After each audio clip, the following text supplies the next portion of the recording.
Hello everyone! So, kumusta mga palangga? Nandito naman tayo, nagbabalik sa ating vlog.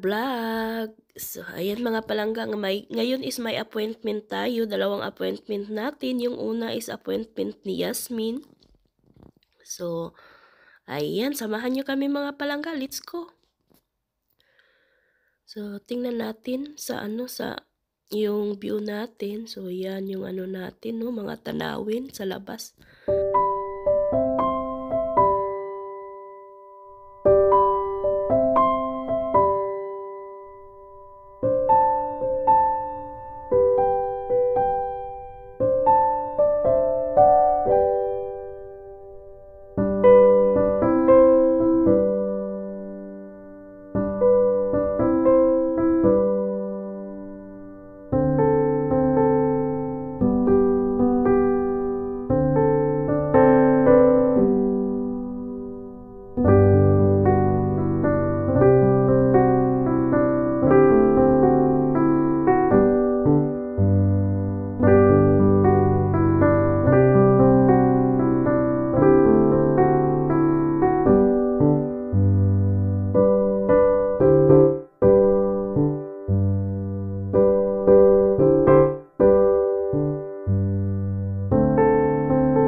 So, ito mga palangga, fast forward tayo.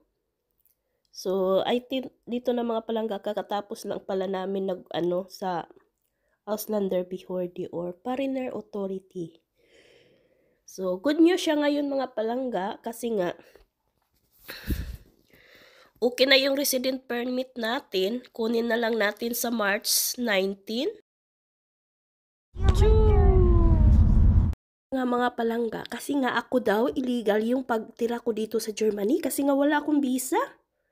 Galing ako ng Switzerland. Switzerland is not part of Europe country. Ha? Na-shock yung lulo niyo mga palangga, balig one port.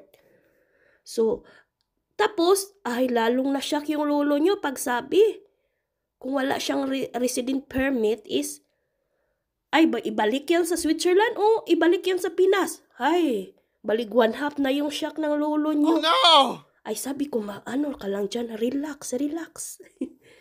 Sabi niya, hindi na yan pwede relax. Ay, ginawa naman natin lahat, no? Kung ano natin gawin, sinunod natin sila, pero hindi sila makontak. So, yung naman ng isang babae dun, so, stop siya. Pasensya na ko, no, sir, pasensya na, kasi, Sir Dorp, Sir Dorp po no mga palangga. Na province daw kami, so mahina daw yung nila. Ay, hindi, akala ko sa Pinas lang din. Dito rin pala. So, ganun lang talaga mga palangga, no? So, ayun. Fast forward tayo, okay na lahat mga palangga. So, thanks God yung nang-handle namin, pang last appointment namin, okay na siya. So, super mabait siya. So, na talaga, okay na mga palangga, no? So, ayun na mga palangga. May resident permit na tayo sa March 19. So, i-share ko rin sa inyo kung ano na susunod natin gawin, no?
proceed na tayo mga palangga kung ano na lang gawin natin sa buhay natin dito kasi dito na talaga tayo.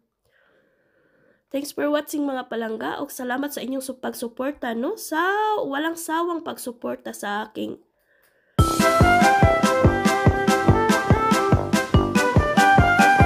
may tanong kayo party sa mga bisa-bisa dito sa Germany, the same situation.